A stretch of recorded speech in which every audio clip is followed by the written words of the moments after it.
Si Diaz ay isang veteranong sundalo na, matapos gumugol ng dekada sa pakikidigma, ay ginantimpalaan ng hari ng sarili niyang nasasakupan. Isang buwan na ang lumipas mula nang halos pilitin siyang sumakay sa isang karwahe at ipadala mula sa kabiserang royal, at sa totoo lang, hindi siya masyadong masaya sa pag-alis. Pagkatapos huminto ang karwahe, isa sa mga opisyal ang nagsabi sa kanya na nakarating na sila sa kanyang bagong nasasakupan, sinasabing ito ay nararapat na gantimpala para sa isang batang ulila na katulad niya. Ibinigay ng opisyal sa kanya ang isang mapa na nagpapakita ng mga hangganan ng teritoryo, kasama ang isang inventaryo ng mga supply na personal na ibinigay ng hari. Ipinaliwanag niya na ang daymuhang ito ay tinatawag na Nezros at mula sa araw na ito, si Diaz ay tatawaging Diaz Nezros. Si Diaz ay tahimik na nakatitig sa kanya na may walang imak na ekspresyon hanggang umalis ang opisyal. Walang ibang magawa, nagpasya si Diaz na maglakad-lakad sa kanyang bagong nasasakupan, at habang naglalakad siya sa walang katapusang mga damuhan, naaalala niya ang araw na ipinagkaloob sa kanya ng hari ang teritoryong ito bilang gantimpala sa kanyang mga nagawa sa panahon ng digmaan. Hindi niya talaga nauunawaan kung ano ang ibig sabihin ng maging isang Panginoon, pero mula sa kaunting sinabi sa kanya, ang trabaho ng isang Panginoon ay manirahan sa kanyang nasasakupan, protektahan ang kanyang mga nasasakupan, at mangolekta ng buwis para sa hari. Nagpatuloy siyang maglakad ng ilang oras, pero wala siyang nakitang kahit isang tao, at wala ring kahit isang puno sa paligid. Nagpasya siyang huminto at magpahinga sandali, at habang umiinom siya ng tubig mula sa isang malapit na sapa, hindi niya mapigil ang ngumiti dahil matapos ang maraming taon ng pag-inom ng maduming tubig sa digmaan, ang pagkakaroon ng malinis na tubig ay tila isang luho. Pagdating ng gabi, nagdesisyon si Diaz. Sinasabi niya sa sarili na ibibigay niya ang lahat sa lugar na ito, pero kung wala pa ring pag-asa pagkatapos ng isa pang 2 araw, aalis siya bago pa siya mamatay dito. Kung mangyari iyon, hahanapin niya lang ang isang kalapit na nayon at magiging kapaki-pakinabang, sa anumang paraan na maaari, upang patuloy na gampanan ang huling kahilingan ng kanyang mga magulang. Sa mga salitang iyon, humiga siya sa lupa at natulog. Kinabukasan, bigla siyang nagising ni Diaz nang may humampas sa kanya. Tumangala siya sa kalituhan at nakita ang isang batang babae na nakatitig sa kanya. Bago pa man siya makapag-isip kung ano ang nangyayari, tinatanong na siya ng batang babae kung sino siya at kung ano ang ginagawa niya roon. Tahimik na ipinakilala ni Diaz ang kanyang sarili at sinabi sa kanya na natutulog siya. Mukhang lubos siyang nalilito at tinanong kung siya ba'y tanga, ngunit simpleng ipinaliwanag ni Diaz na sinabi sa kanya na dito siya manirahan, at sa ngayon, ang kanyang agarang layunin ay manatiling buhay dahil ayaw niyang mamatay. Ang babae ay lalong nagagalit, kumbinsido na nagbibiro siya, ngunit sinisiguro ni Diaz na siya ay seryoso. Sinabi niya sa kanya na gusto niyang tuparin ang huling kahilingan ng kanyang mga magulang sa pamamagitan ng pagiging kapaki-pakinabang sa iba at pagprotekta sa mga tao sa tuwing maaari. Sa sandaling matapos siyang magsalita, ang pangil na tumutubo mula sa kanyang noo ay biglang nagningning ng mahinang asol na liwanag. Tumingin siya sa kanya nang may pagkalito at tinanong kung bakit hindi siya nagsisinungaling, ngunit simpleng sumagot si Diaz na wala siyang dahilan para magsinungaling, na nagdulot muli ng pagkinang ng pangil na asol. Agad siyang nagtanong kung siya ba ay kaaway o kaalyado, ngunit nag-atubili si Diaz dahil kakakilala lang nila. Habang nagiging di masaya, humihingi siya ng sagot, at biglang napagtanto ni Diaz na ito ang kanyang nasasakupan. Kung ganoon, isa siya sa kanyang mga nasasakupan, at walang dahilan para hindi siya tumayo sa kanyang tabi. Agad niyang idineklara na siya ay kanyang kaalyado at nangako na kahit anong kaaway pa ang lumitaw, paprotektahan niya ito. Sa sandaling lumabas ang mga salitang iyon sa kanyang bibig, kumikislap ang pangil na mas maliwanag kaysa dati, pinilit si Diaz na takpan ang kanyang mga mata habang nagtataka kung ano ang nangyari.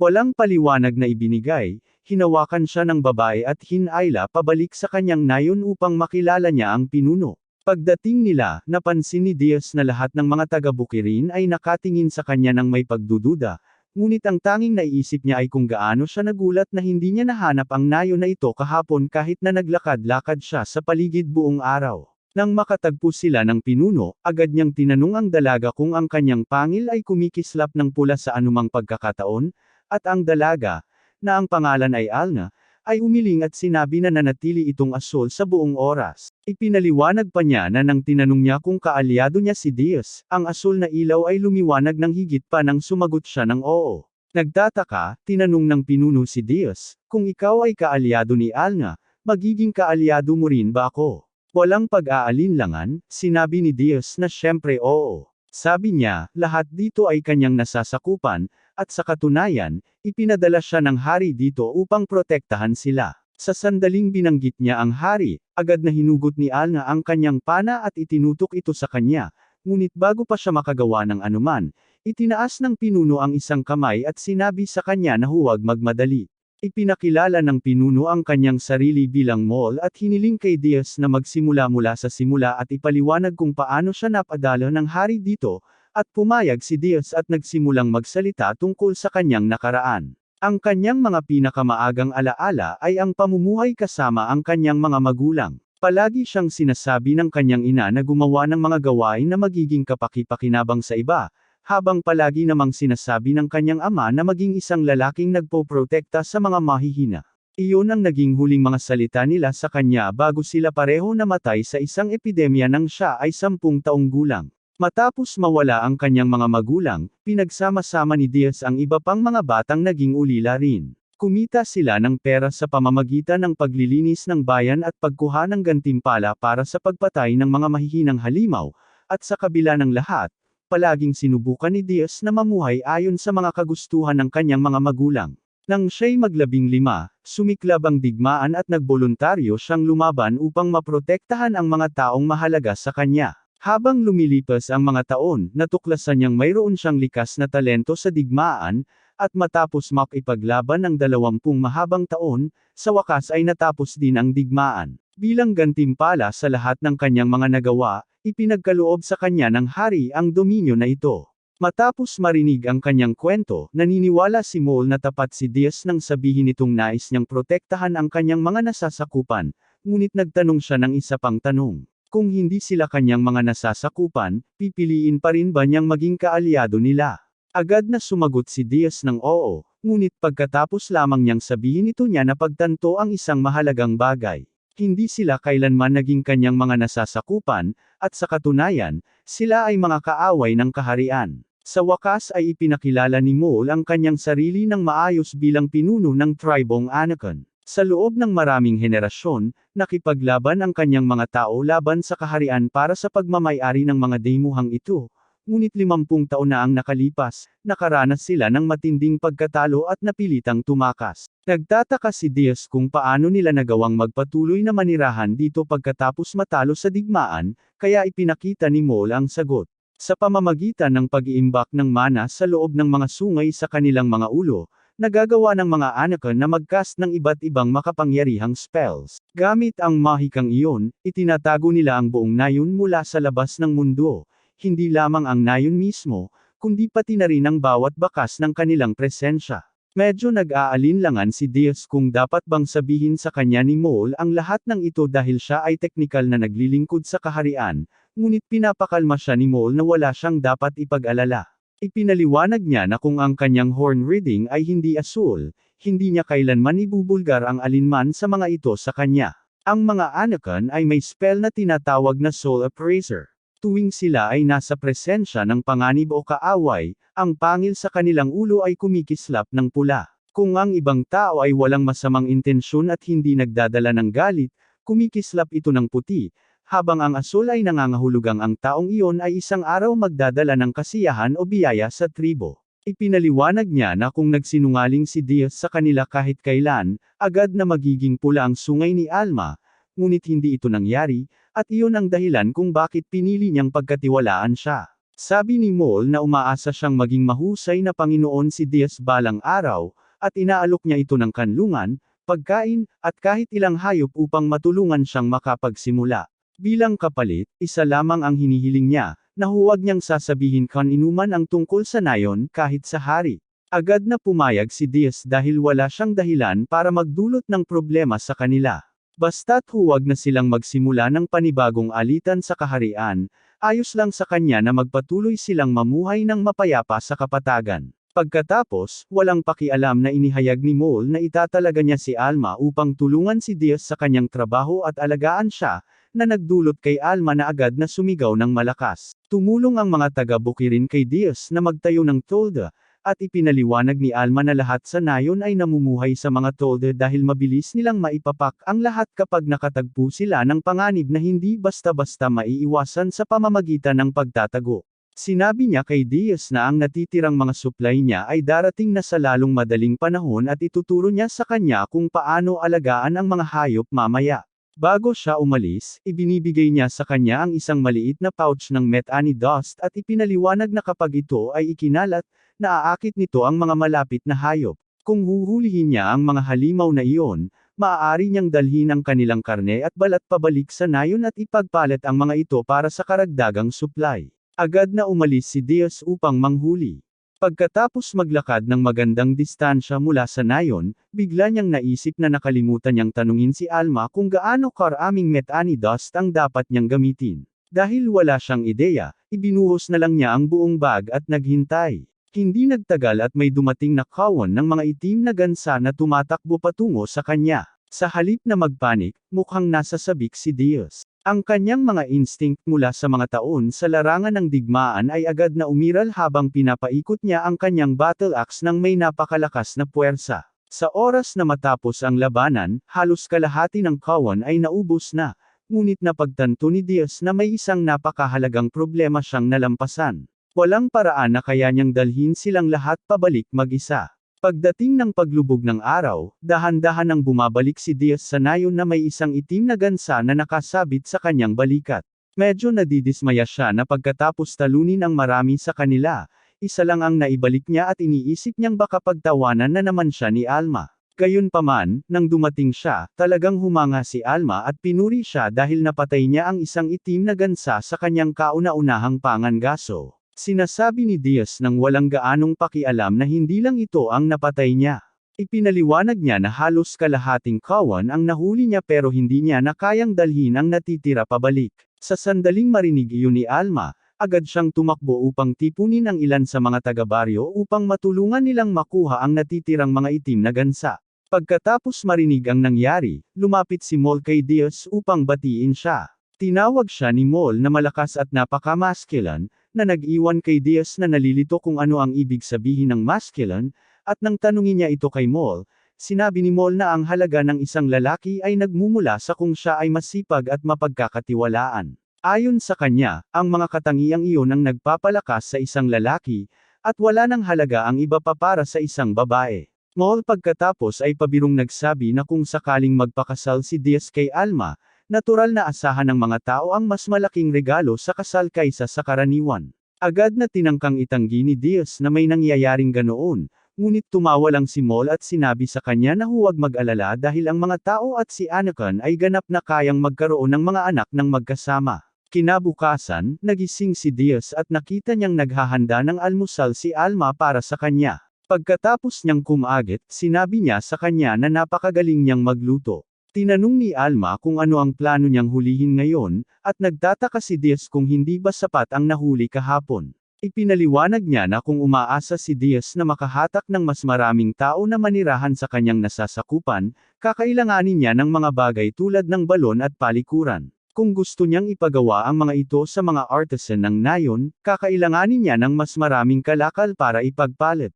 Agad na sinabi ni Diaz na manghuhuli siya ng mas maraming itim na gansa, ngunit mabilis na tumanggi si Alma. Sa halip, sinabi niyang manghuli siya ng mga halimaw.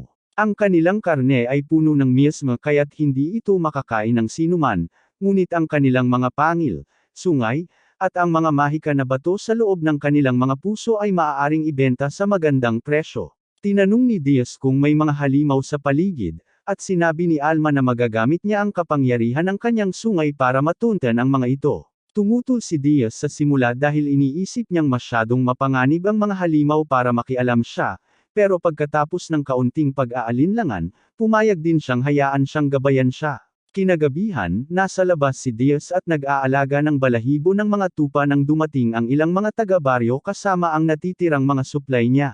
Humingi sila ng paumanhin na hindi pa natatapos ang kanyang mga yurt, pero sinabi ni Diaz na huwag mag-alala dahil hindi siya nagmamadali. Maya-maya, lumabas si Alma na nakasuot ng mga damit na angkop para sa paglalakbay, at hindi mapigilan ni Diaz na mapahanga siya sa loob ng isang sandali. Agad na nagalit ang mga kalapit na taga-bukirin na para bang handa ng sumabog, habang si Diaz ay nahihiyang linagok ang kanyang lalamunan at sinabi kay Alma na dapat na silang umalis kung maghahanap sila. Nasa kalagitnaan sila ng paglalakbay nang biglang nagbasa si Alma ng isang spell at gumamit ng mahika upang matukoy ng eksakto kung nasaan ang isang halimaw. Sinabi ni Alma kay Diaz na ito ay isang malaking halimaw. Sinabi ni Diaz na titingnan niya muna, pero tumanggi si Alma at pinaalalahanan siya na maaari siyang gumamit ng pagtatago, at kung lumala ang sitwasyon, maaari niyang gamitin ang pagtatago sa kanilang dalawa at makakatakas sila. Tumingin sina Diaz at Alma nang magkasama at natuklasan nilang isang Earth Dragon nito at hindi lang isang malaking pagong. Nagpasya si Diaz na subukan itong hampasin. Binalaan siya ni Alma na huwag subukan, sinabing masyadong mapanganib na mag-isa, pero hindi nakinig si Diaz at nagpasya na makipaglaban ng harapan. Sinabi niya sa kanya na huwag magpakita.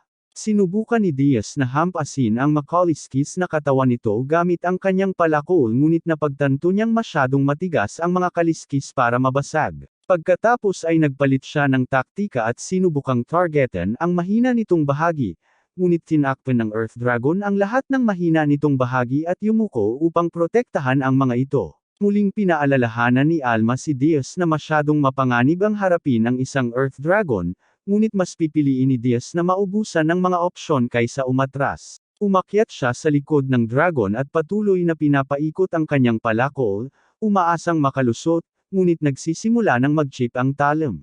Gayunpaman, nagpatuloy siya, ginamit ang kanyang kalooban upang palakasin ang kanyang palakol at ipagpatuloy ang laban. Ang mismo ng dragon ay nagsisimulang makaapekto kay Alma. Nagpasya si Diaz na magbigay ng isang huling suntok bago umatras. Ang palo ay sa wakas nakabasag ng kaliskis, at bilang tugon, nagpalabas ang dragon ng mga bola ng apoy sa kanya. Ginamit ni Diaz ang pagkakataon upang tamaan ang mahina nitong bahagi at nasugatan ang halimaw. Ang dragon ay nag-iipon ng enerhiya para sa huling fireball, nakatutok kay Alma. Sinamantala ni Diaz ang pagkakataon at tinamaan ang likod ng dragon, pinatay ito. Pagkatapos noon, dalawang taga-bukirin na naghahanap kina Diaz at Alma sa bundok ay natagpuan sila sa isang kakaibang kalagayan at halos hindi makapaniwala sa kanilang nakikita. Nang bumalik ang grupo sa nayon, agad kumalat ang balita at lahat ay nagulat na nagawa ni Diaz na pabagsakin ang isang Earth Dragon mag-isa. Ang kasiyahan na sumunod ay agad at malakas. Ang pagbalik ng bangkay ng dragon sa nayon ay naging isang pagsubok sa sarili nito. At sa oras na matapos nilang dalhin ang napakalaking katawan, umaga na. Natagpuan ni Mol si Diaz at sinabi ng diretsyo na hindi siya makapaniwala na nagawa niya ito mag-isa. Si Diaz, na hindi naapektuhan ng papuri, agad na nagpatuloy sa usapan at tinanong kung ang pagpapalit ng mga labi ng dragon para sa isang balon at isang palikuran ay makatuwirang kapalit. Halos tumawa si Mol. Sinabi niya sa kanya na isang paalamang ng nilalang ay higit pa sa sapat para makagawa ng marami sa bawat isa, at nang tanungin ni Diaz kung talagang kasing halaga iyon, kinumpirma niya na lumalampas ito sa anumang kayang ibigay ng nayon bilang kabayaran. Ang pinakamainam na maya-alok nila bilang kapalit ay ang pagkatay sa halimaw kasama ang kanyang palikuran, isang balon, mga materyales para sa yurt, mga supply, at mga halamang gamot, at magtatayo pa sila ng isang storage yurt para sa kanya upang paglagyan ng mga natirang materyales. Si Diaz ay tunay na nagpapahalaga. Pagkatapos, binanggit ni Mol si Alna at iminungkahi na magtabi siya ng isang bagay mula sa dragon bilang regalo sa kasal.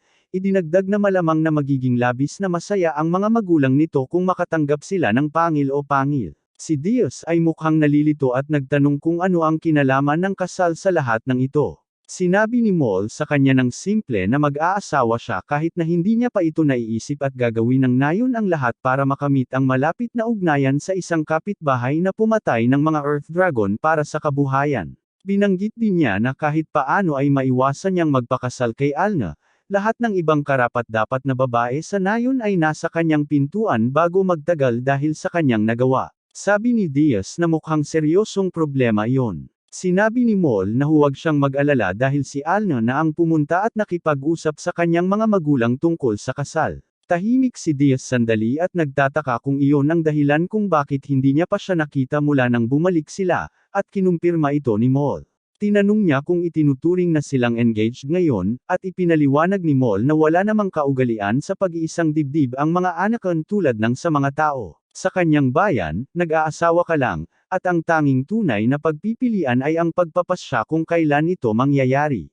Iyan na ang pinakamalapit sa konsepto ng pakikipag-engage ng tao. Idinagdag pa niya na ang pagpapalalim ng ugnayan sa pamamagitan ng kasal ay makakatulong sa kanya kung balak niyang maging isang wastong Panginoon sa rehiyong ito. Sabi ni Diaz na pinahahalagahan niya ang pag-aalala ngunit inamin niyang nahuli siya nito sa hindi inaasahang pagkakataon at tinanong kung bakit siya labis na nagmamalasakit sa kanyang hinaharap. Mol ay nagbigay sa kanya ng tuwirang sagot.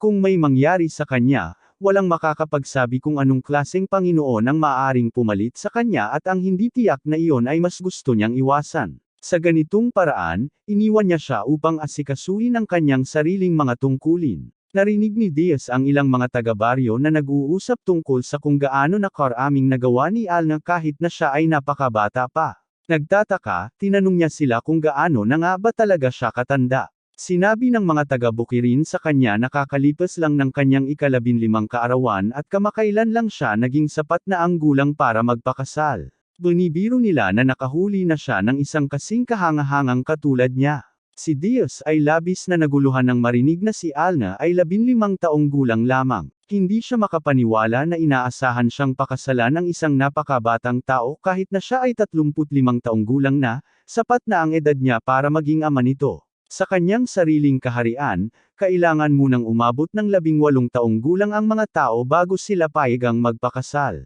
Agad na nagsimula si Diaz na gumawa ng plano. Nagpasya siyang maaari silang manatiling engaged sa susunod na 3 taon at sa panahong iyon ay magtatrabaho siya upang maging isang wastong, ganap na Lord. Sa pagtatapos ng 3 taon na iyon, umaasa siyang matatagpuan na niya ang kanyang determinasyon bilang isang Panginoon at isang tao. Maya-maya, tinawag siya ni Alna at masayang sinabi na naayos na ang kanilang kasal. Tinanong niya kung ano ang gusto niyang agahan kinabukasan, at sinabi ni Diaz na masaya siyang kakainin ang kahit anong lutuin niya. Ang ibang mga taga-Bukirin ay agad na bumabati kay Diaz sa kanyang kasal kay Alna, ngunit agad niyang sinubukang linawin ang mga bagay-bagay. Ipinaliwanag niya na sila ay nagiging engaged lamang at hindi pa talaga sila kasal. Ang mga taga-Bukirin ay tumatawa lamang at sinasabing huwag siyang mahiya. Matapos ang salo-salo, natapos na rin ang bagong balon at palikuran na pinagtirahan ng mga materyales ni Diaz, at ang lahat ay bumalik sa kanilang normal na pang-araw-araw na buhay. Natapos ni Diaz ang paglalagay ng isa pang yurt at tiningnan ang kanyang gawa ng may kasiyahan. Aaminin niya na hindi ito masamang unang pagtatangkang, pero alam niyang kailangan pa niyang maging mas mahusay sa paggawa ng mga ito upang hindi na kailangang matulog sa labas ang kanyang mga susunod na nasasakupan pagdating nila. Pagkatapos, biglang tumama sa kanya ang realidad. Wala pa siyang kahit isang nasasakupan. Iyan ang nag-iiwan sa kanya ng katanungan kung ano ang kailangan niyang gawin upang kumbonsihin ang mga tao na dumating at mamuhay sa ilalim ng kanyang pamumuno. Bago pa siya makapag-isip ng mas matagal, tinawag siya ni Alna at sinabi na nakaramdam siya ng isang halimaw na nagmumula sa hilaga. Ipinaliwanag niya na naglagay siya ng spell para sa pagtukoy ng buhay sa mga kapatagan, na nagpapahintulot sa kanya na maramdaman kapag may mga tao o halimaw na pumapasok sa lugar. Tinanong ni Diaz kung gaano karaming mga halimaw ang nandoon, at sinabi ni Alna na isa lamang. Hindi ito gaanong malaki, pero diretso itong papalapit sa kanila. Wala ni Katie ting na balak si Diaz na hayaang sirain ito ang balon at palikuran na pinaghirapan niyang itayo, kaya nagpasya siyang huntin ito bago pa ito lumapit ng husto. Agad na sinabi ni Alna na sasama siya sa kanya. Ipinaliwanag niya na kahit maliit ang halimaw, dapat pa rin silang magtulungan sa halip na harapin ito ng mag-isa. Tinanong ni Diaz ang tungkol sa mga rehas. Natutulog sila mag-isa, at kung walang tao kapag nagising sila, magiging malungkot sila at magsisimulang umiyak. Ang mga bar na nakakabit sa mga tao ay nagdurusa ng matinding pagkabalisa tuwing sila ay iniiwan mag-isa. Upang masolusyonan ang problema, humiling si Alna sa mga taga-baryo na nagdadala ng supply kay Diaz na manatili at bantayan ang mga bar habang wala sila. Agad na natagpuan nina Diaz at Alna ang ogre na nadetect ni Alna kanina at nagtago sila sa likod ng malaking bato habang pinapanood ito. Nagpasya si Diaz na hindi nila dapat pahintulutan na lumapit pa ito sa kanilang tahanan, kaya sabay silang tumakbo palabas. Nagpalabas si Alna ng palaso sa ogre, pero mabilis itong tinanggi ang palaso bago pa ito tumama. Kasabay nito, sumugod si Diaz gamit ang kanyang palakol. Ngunit ang ogre ay nakakagulat na mabilis at madaling naiwasan ang kanyang atake. Muling sumugod si Diaz, ngunit pinapanatili ng ogre ang distansya at ayaw siyang palapitin ng sapat para makapagbigay ng malinis na tama. Sinabi ni Alna kay Diaz na pababagal niya ito at sinabi niyang ipagpatuloy ang pag-atake. Bumunot siya ng isa pang palaso at tinamaan ang ogre sa binti, pinabagal ang paggalaw nito. Sa pagkuha ng pagkakataon, tumalon si Diaz ng mataas sa hangin at inswing ang kanyang palakol, tumama ng diretso sa ogre. Pagkatapos ng labanan, ngumiti si Alna at sinabi kay Diaz na maganda ang ideya na magkasama silang lumaban dahil kasal na sila ngayon. Mabilis na sinubukan ni Diaz na ipaliwanag na hindi pa sila kasal at nakatakdang ikasal pa lamang, pero bago siya makapagpaliwanag, umatras si Alna at nagreklamo na mabaho ang dugo ng ogre. Sinabi niya na linisin niya ang sarili niya bago bumalik dahil hindi siya papapasukin sa yurt habang naamoy siya ng ganon. Walang puwang para sa pagtatalo, tahimik na sumunod si Diaz sa utos. Habang bumababa ang gabi, hindi pa rin makapaniwala si Diaz kung gaano kahirap alisin ang nakakasulasok na amoy ng dugo ng ogre. Maya-maya, tinawag siya ni Alna na may masayang balita. Sinabi niya sa kanya na siya ay buntis, at agad na sumigaw si Diaz sa tuwa. Agad siyang tumakbo kay Francois, masayang hinaplos siya, at sinabi na hindi siya makapaniwala na nagbuntis siya ng napakabilis. Nang makita ito, nagalit si Francis at nagsimulang gumawa ng ingay para makuha ang atensyon ni Diaz, kaya't tumawa si Diaz at pinatang kanya rin. Ipinaliwanag ni Alna na hindi ganap na mabuti ang balita. Sinabi niya kay Diaz na ang mga oso ay napakatalinong mga hayop. Naiintindihan nila ng lubos ang wikang tao at kusang loob nilang pinapayagan ang kanilang sarili na maging domestikado dahil mas ligtas ang mamuhay kasama ang mga tao. Gayunpaman, ang katalinuhang iyon ay nagiging dahilan din upang sila ay maging mas madaling matakot at ma-stress, lalo na kapag sila ay buntis. Minsan ang kanilang takot ay nagiging labis na kaya nitong pumatay sa kanila.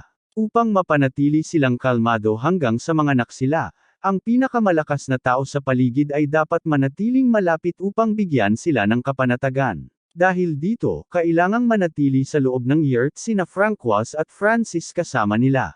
Magiging masikip, magulo, at mabaho, pero wala nang ibang pagpipilian. Tinanong lang ni Diaz kung iyon na lahat. Sabi niya, hindi ito nakakabahala sa kanya kahit kaunti dahil bahagi na ng kanilang pamilya sina Francois at Francis. Kung ang pagpapapigil sa kanila sa loob ay nangangahulugang ligtas na isisilang ang kanilang anak, kung gayon ang pagtiis sa kaunting kalat ay wala lang. Nang marinig ang mga salitang iyon, sinabi ni Alna kay Diaz na hindi lamang siya matipuno kundi napakabait din, at siya ay nagsimulang maluha. Sandali lang, biglang nagliwanag ng berde ang sungay ni Alna. Tinanong ni Diaz kung may darating, at kinumpirma niya na may mga tao na papalapit mula sa silangan. Sabi niya, parang mga tao sila. Nagpasya si Diaz na siya na ang makipagkita sa kanila, ngunit bago umalis, sinabi niya kay Alna na itago ang kanyang sarili at ang mga oso gamit ang kanyang mahika ng pagtatago.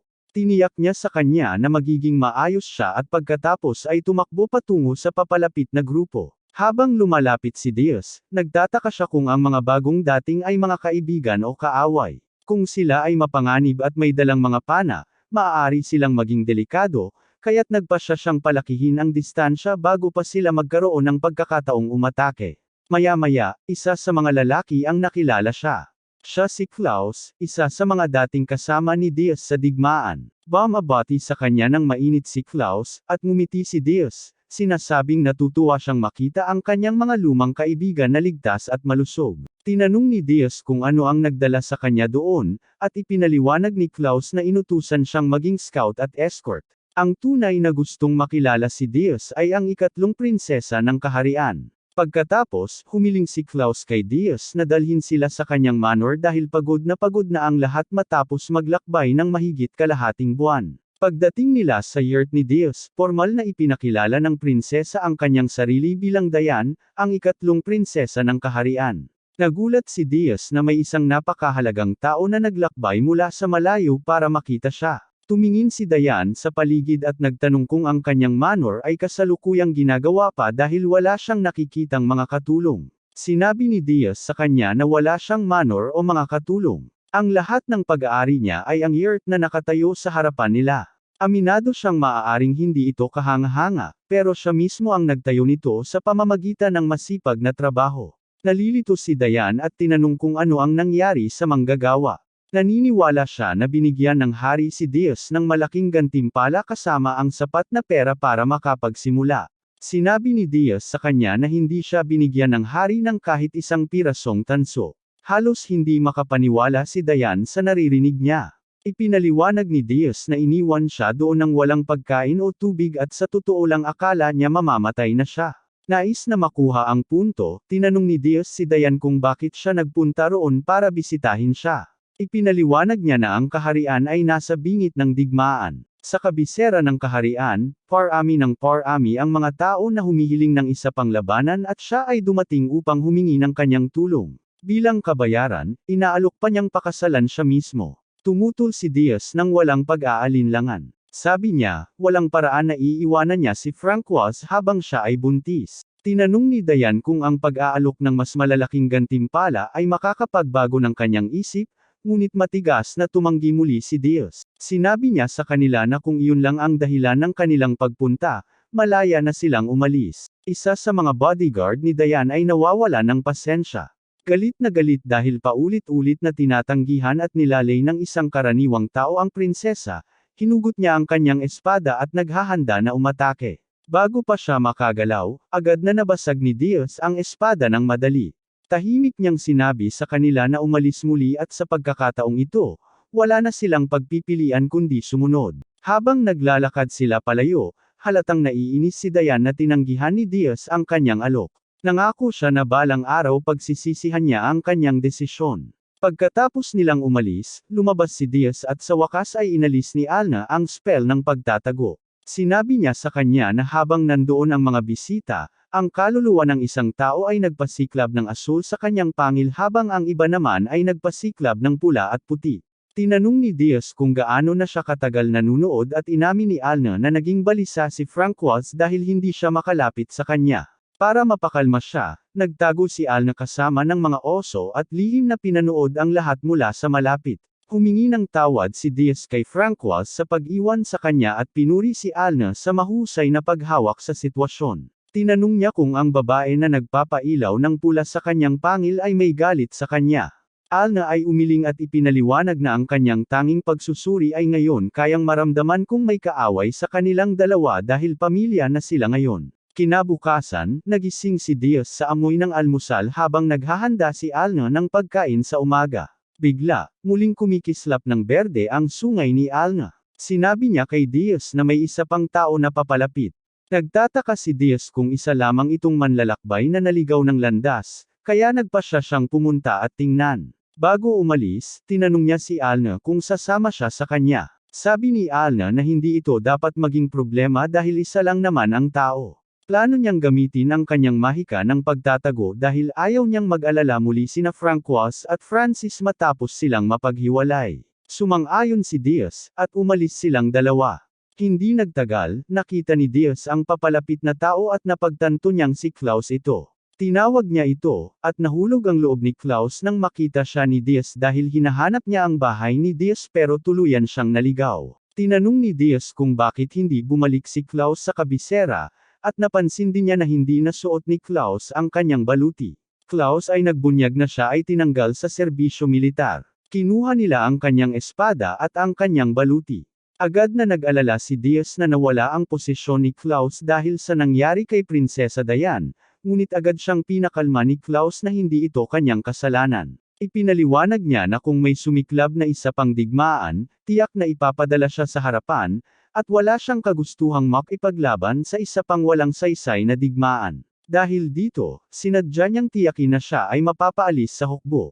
Klaus ay nagtanong kay Diaz kung maaari siyang magtrabaho para sa kanya bilang kanyang personal na sundalo. Sabi ni Alna na wala siyang tutol sa ideya.